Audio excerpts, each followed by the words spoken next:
Yo les postos, bienvenue dans cette nouvelle vidéo à 24 heures du match contre l'Olympique Lyonnais. Match très important pour les deux équipes, surtout du côté de l'Olympique Lyonnais, 14e de Ligue 1, qui va faire le match de sa vie contre le Paris Saint-Germain. Du côté du Paris Saint-Germain, Lionel Messi, officiellement forfait pour ce match contre Lyon, annonce le Paris Saint-Germain. Il va poursuivre son protocole de reprise individuelle post-Covid durant les prochains jours. Donc beaucoup d'absents des deux côtés. Du côté du PSG, Angel Di Maria, Julian Draxler, Danilo Pereira, Levin Kurzawa, Gigi Donnarumma sont bel et bien forfaits pour Lyon. Ils poursuivent leur isolement dû à la Covid. Par ailleurs, d'autres joueurs pourraient être absents aussi. Donc il y aura beaucoup de jeunes.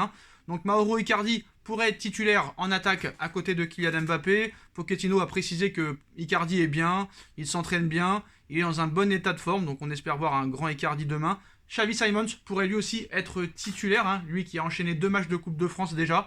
Il a cette qualité de pouvoir jouer en relayeur, mais aussi sur le côté en phase défensive, aussi en attaque, en décrochant. Le temps et la maturité peuvent donner une réponse plus exacte. Donc à quelques mois de la fin de contrat de Xavi Simons, peut-être que le PSG, profitant d'avoir 10 points d'avance en Ligue 1, va lui donner du temps de jeu. Et quand tu lis l'interview de Pochettino sur Simons, tu as envie de comprendre qu'en fait, il veut le faire jouer, mais peut-être qu'on l'en empêche. En tout cas, voilà, les jeunes seront là demain. Ils seront dans le groupe. Donc ça fait quand même plaisir. Il y aura beaucoup de jeunes qui seront disponibles et qui seront dans le groupe du PSG pour le déplacement à Lyon. Xavi Simons, Edouard Michou, Ismaël Garbi, El Shaddai Bichabou, Sekou Yansane, Nathan Bitumazala, Denis Franchi et Luca Lavallée seront disponibles avec tous les absents qu'il y a. Du côté de l'Olympique Lyonnais, là aussi beaucoup d'absents, donc voilà, je pense que ça va être quand même un match équilibré. Thiago Mendes, Denayer, Diomande, René Adélaïde, Toko Ekambi, Kadewer, Slimani, eux aussi sont forfaits du côté de l'Olympique Lyonnais. Donc deux grosses infos en fin de vidéo, les postos, en ce qui concerne Zinedine Zidane, Pochettino, ainsi que Kylian Mbappé.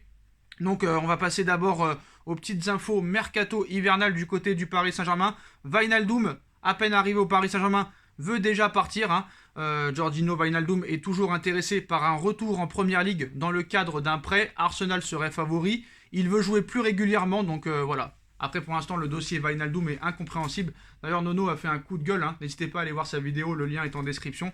Donc, à voir si le PSG acceptera. Franchement, Wijnaldum, c'est quand même incroyable. Capitaine de l'équipe des Pays-Bas. Avec Liverpool, il était exceptionnel. Il arrive à Paris, il ne fait plus rien. Donc je pense réellement qu'il y a un problème au Paris Saint-Germain depuis longtemps maintenant, mais je ne sais pas comment ça gère les joueurs. Mais comment Wijnaldum est devenu un des meilleurs milieux de terrain de Première Ligue à un des plus mauvais en Ligue 1, c'est quand même assez incroyable. Est-ce que Paris l'utilise mal? C'est fort possible. En tout cas, l'AC Milan, lui, reste intéressé par Abdou Diallo. Le club italien préférait un prêt. De son côté, le PSG pourrait être ouvert à l'idée d'un transfert, mais le PSG ne fera pas de cadeau. Le PSG veut 25 millions d'euros et ne descendra pas en dessous. Alors Sergio Ramos, lui, devrait être disponible et envisage demain une place de titulaire. Donc Ramos, enfin dans un match, on va dire, contre une grosse équipe, entre guillemets, parce que l'Olympique Lyonnais, certes, est une grosse équipe, mais actuellement son classement ne nous permet pas de dire que c'est une grosse équipe de Ligue 1, 14e actuellement. Mais voilà, Sergio Ramos, enfin peut-être le premier test demain. Donc on attend ça avec impatience. En ce qui concerne Neymar, le retour à l'entraînement de Neymar est toujours prévu dans 3 semaines environ, annonce le Paris Saint-Germain. Il poursuit actuellement ses soins avec des membres du staff médical et performance du Paris Saint-Germain. Il pourrait rentrer à Paris dès lundi, donc on espère voir un Neymar à 100% dans les prochaines semaines. Maintenant, les grosses infos de la journée des postos. Alors, on pensait réellement que Pochettino allait finir tranquillement la saison, que la rumeur Zidane à Paris et la rumeur Pochettino à Manchester allait s'arrêter pendant quelques mois. Et ben non, ça repart de plus belle aujourd'hui en Espagne.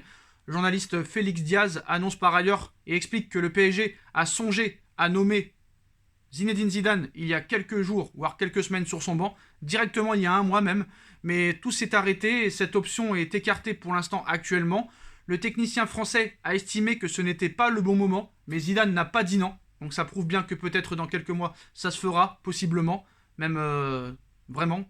Donc les dirigeants du PSG disent que Zidane, surtout le prince, doit être l'alternative pour l'avenir à partir de juin. Il y a eu des contacts, vraiment, intensément ces derniers mois. Il y a eu des contacts, volonté mutuelle de travailler ensemble. Donc Zidane est très intéressé par le poste. On a vu en plus que son adjoint n'a pas démenti. Donc tout porte à croire pour l'instant que Pochettino finira la saison. Il sait que Manchester United l'attend parce que United est en grande difficulté. Ralf Rangnick, honnêtement, est là pour quelques mois, pas plus. Mais voilà, les dirigeants de Paris pense que Zizou doit être l'alternative pour le club à l'avenir à partir de la fin de saison. Il y a des contacts très permanents et il y a une volonté réellement mutuelle de travailler ensemble à l'avenir. Bon, en ce qui concerne les autres infos, surtout sur Kylian Mbappé, le dossier Mbappé est totalement relancé, vu que les dernières informations nous disent que Erling Haaland aurait choisi le Real Madrid. Est-ce que Mbappé veut jouer avec Haaland? Est-ce que Haaland veut jouer avec Mbappé? Si Haaland rejoint le Real Madrid, est-ce que ça rabat les cartes pour une future prolongation de Kylian Mbappé? En tout cas, les dirigeants du Paris Saint-Germain le pensent. Selon le Parisien ce soir, le PSG a compris que si Kylian Mbappé venait à prolonger son contrat avec Paris, il s'agira alors d'un engagement sur une courte durée, du genre 2024. Donc le média ajoute que le joueur de 23 ans n'aurait pas encore décidé entre un départ et une prolongation de contrat. Donc ça prouve que Mbappé réfléchit et que ça rabat vraiment les cartes. Parce que voilà, Mbappé a toujours dit qu'il veut être au centre du projet. Il veut être dans la lumière d'un club, il veut être la star d'un club. Sauf qu'il ne faut pas oublier qu'au Real Madrid, tu as quand même Vinicius Junior qui prend de plus en plus d'ampleur, tu as Karim Benzema, tu as Asensio. Et si en plus de ça, tu as Haaland, là tu n'es plus vraiment la star. Donc qu'est-ce qui va se passer? Est-ce que Mbappé va attendre de voir où Haaland signe? Parce que Mbappé, lui, il signera dans le club qu'il veut, quand il veut. Alors que si jamais le Real Madrid se positionne sur Haaland et l'achète, Haaland part quand le Real le veut. Mais sauf que Mbappé peut signer quand il veut, vu qu'il sera libre de tout contrat. Alors est-ce que Mbappé maintenant va attendre de voir ce qui se passe dans le dossier Haaland? Parce que Mbappé, il est pas bête. Mbappé n'a jamais démenti l'information d'il y a quelques mois comme quoi Marca disait que Mbappé ne voulait pas jouer avec Haaland. Bon, ça reste encore à vérifier, mais après, il faut que Mbappé comprenne que dans une équipe, si tu veux vraiment gagner des titres, il te faut quand même un minimum à côté de toi des joueurs compétents. Voilà, donc je pense que Vinicius Junior est une star à en devenir. Karim Benzema, à l'heure actuelle, est la star du Real Madrid, mais à voir si Karim Benzema, à 1 an de la fin de son contrat, ne sera pas vendu. On verra ce qui se passera avec les autres joueurs, mais moi je pense que ça peut rabattre les cartes.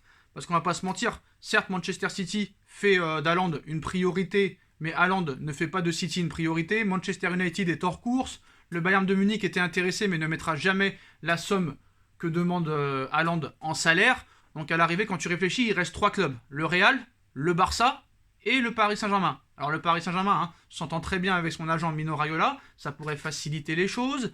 Le Real Madrid a comme priorité absolue depuis des années Kylian Mbappé. Alors à voir est-ce qu'ils vont sacrifier Haaland pour Mbappé. Après Pérez, comme tous les autres présidents, est capable de tout, est capable de faire croire à Mbappé. Mais non, t'inquiète pas, on va pas aller sur Haaland. Il signe Mbappé et 2 jours après, ils prennent Haaland. Voilà, dans le football, les promesses n'engagent que ceux qui y croient.